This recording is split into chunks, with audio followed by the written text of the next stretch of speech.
Home Secretary will set out the new plans in Parliament in what the government says are the most sweeping reforms to tackle illegal migration in modern times. Former political advisor Oscar Redrup joins us now. Oscar, is Labour finally getting tough on illegal migration?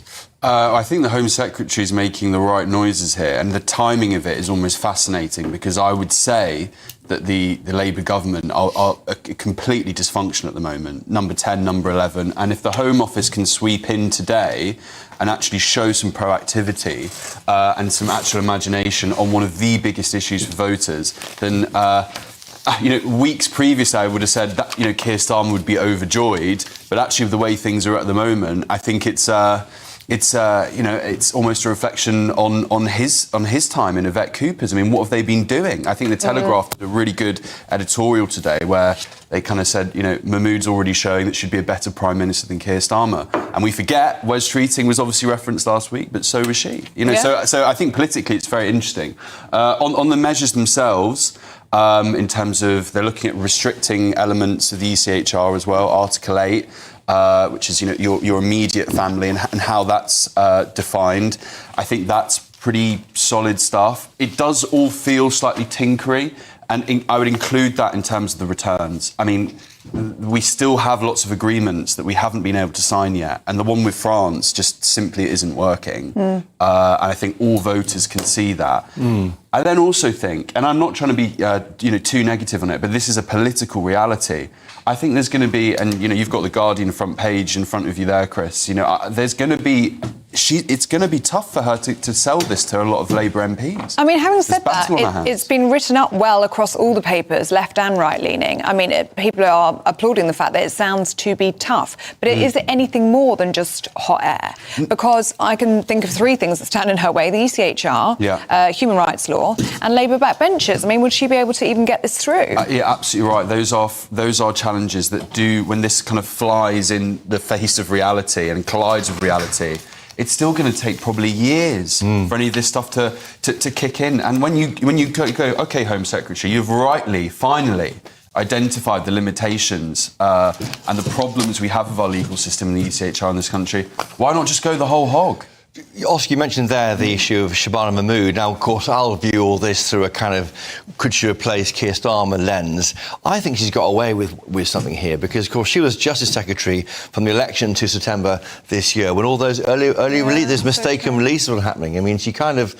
That Lammy is carrying. Lammy is, yeah. I mean, but yes, she's talking a big game, but she's going to battle against her own MPs in Parliament later today, and many won't like what she's up to. I mean, I think she needs to be tough, though. And also, we're only dealing with illegal migration. The big number is legal migration, and that's going to be huge this year as well. Absolutely, and you can already see how she's rolling the pitch in terms of the problems that she knows she's going to come into with her own MPs. In terms of, but we're going to look at legal routes into this country and making them easier and fairer and more widely available. And there are just as many problems with legal immigration to this country as illegal. And so I think, in terms of the forewarning that she also gave, which I thought was fascinating, is like, guys, you might not like my tough talk on this, but what's to come if this doesn't succeed, aka reform, conservative, whatever, will be much darker.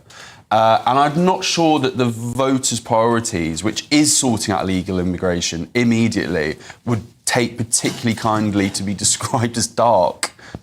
as a dark want from a voter base. But that's how you can already see she's nervous about selling it to the Labour backbench MPs. Right, but look, you have to. There is proactivity being shown here, and it does make you think, what the hell have they been playing at for the last year or so?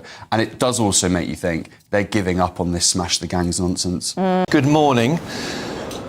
Will your plan work? That's all our viewers and listeners. That's all we care about at GB News is, will it work? You're not pulling out the ECHR like the Tories want to and Reform UK. You're tinkering with it. Will this plan work? Yes or no? Chris, yes, this plan will work. I totally reject the idea that we're tinkering. What the Home Secretary is going to announce behind me in Parliament today is the biggest reform to the asylum rules in modern times. GB News viewers, as you know, as Ellie knows and as I know that people are choosing to come to Britain. Asylum claims are down across Europe, but up in the UK, because we're seen as attractive and because we're seen as a softer touch. Our package today will reduce those incentives to come illegally.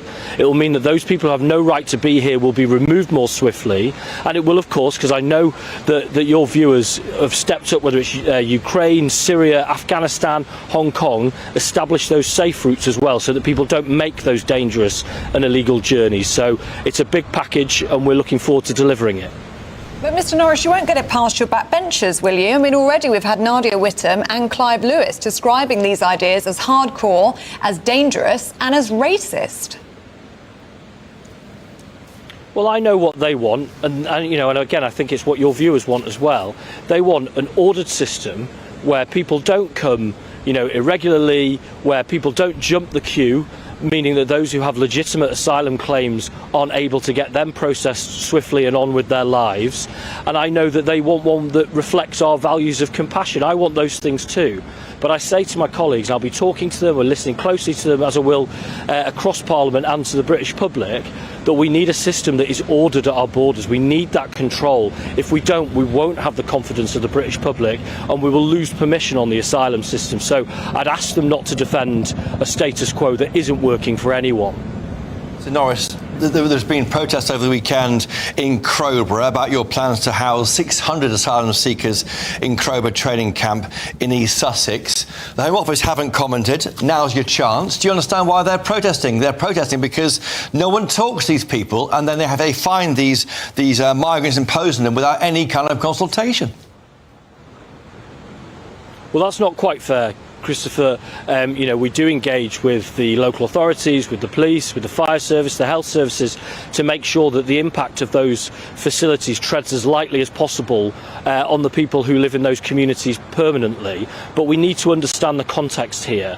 Right now, there will be migrants getting messages, or potential migrants getting messages from human traffickers saying, come to Britain, you'll be housed in a hotel, and you'll be able to work in the illegal economy. I make no apologies for changing those two things, and that means that rather than hotels that are in the middle of communities that are important economic drivers, that instead they're being used for their initial purpose, and we're using more austere settings such as barracks. I think that's the right thing to do.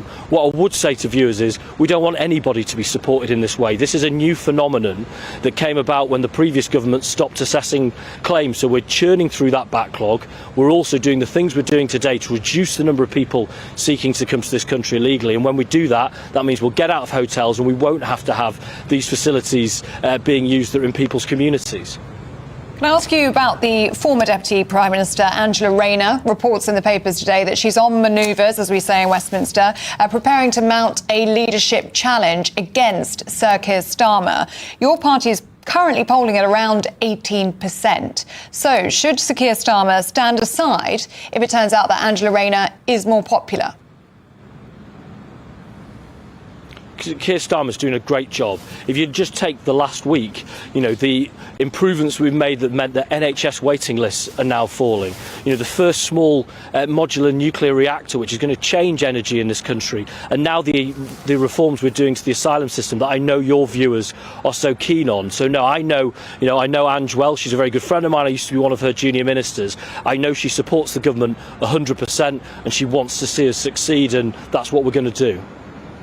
And just finally, Alex Norris, we know that the PM, Sir Keir Starmer, will be speaking to Donald Trump today about this threat of legal action of up to £5 billion over the edited panorama. Have they spoken yet? And what does Sir Keir Starmer plan to say to the US President?